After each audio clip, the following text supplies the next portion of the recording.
Hello, leaders. Hey, this is Paul Grau, and welcome to Run to Your Leadership Challenges, the daily show that equips leaders and entrepreneurs to achieve their greatest potential. This show is sponsored by Current Leadership Coaching, and they help entrepreneurs excel as leaders so they can create super teams. Find out more about them at currentleadershipcoaching.com. Hey, I hope you're having a great day today. And today is our 777th episode. And since 777 is considered by many people the perfect number, I thought we'd talk about leadership perfection and whether or not expecting perfection from your team members is unreasonable. So, have you ever thought about what perfection is? I mean, that would be like being correct or performing your job 100% correctly all the time. Is that unreasonable? Is it unreasonable to expect your team members to be perfect at work? I think perfection can take on many different meanings, but can anything less than 100% be perfect? Personally, I'm not so sure. I was recently on a mastermind call with former VP of Disney's Magic Kingdom, Dan Cockerell, and he put this idea of perfection in perspective when he told us that if 99.9% of the rooms in the hotel that he managed at Disney was clean to full satisfaction, perfectly, that would mean that 6 rooms were dirty. And he said if 99% of the rooms were cleaned adequately, that would mean that 60 rooms were dirty. And that's 60 families that would not be getting what they expected from Disney. He said that when you consider those families probably planned their family vacation for several years and spent a huge amount of their savings just to come to Disney, well, that 1% of not being cleaned adequately was just not acceptable. They needed to be at 100% every day. And he said the cleaning staff there took that serious. In the movie Remember the Titans, which is one of my favorite all-time movies, the head coach demands perfection before the season ever began. He wanted his players to be perfect, whether it was carrying the football, tackling players, blocking players, respecting each other, or whatever their role was on the team. He demanded perfection.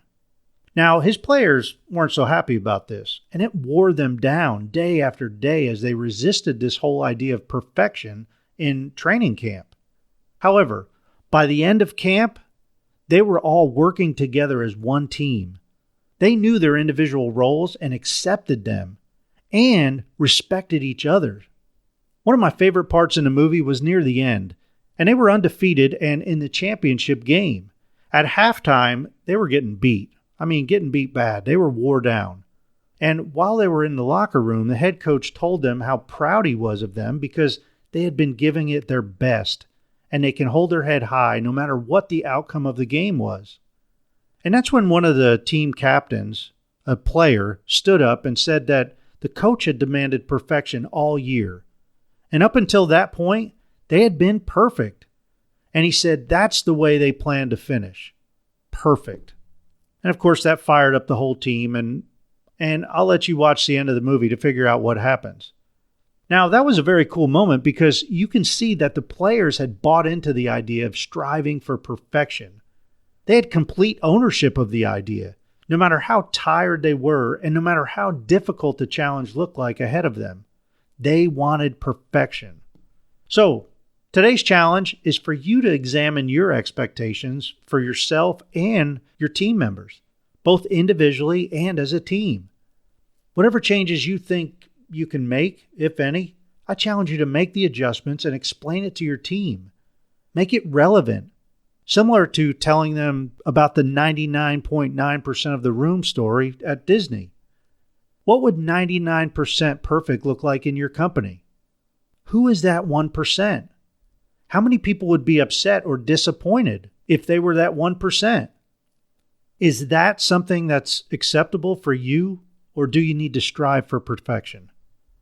How do your team members feel about this? Would they say they have ownership of getting their job completed to perfection? And what if your team isn't perfect? What can you do to continuously learn and improve? How can you instill in them the importance of striving for perfection so they have ownership of their responsibility and want perfection. Hey, I think that's enough for you to think about today. And I hope you enjoyed this episode, and I definitely hope it challenges you.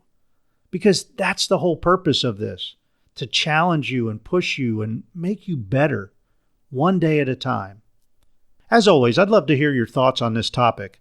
Please email me your thoughts at Paul, that's Paul, at clcteam.com.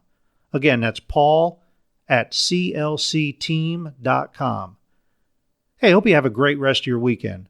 And as always, thanks for listening. Be sure to join us on Monday as we discuss motivating your team both in person and virtually. Until then, run to your challenges.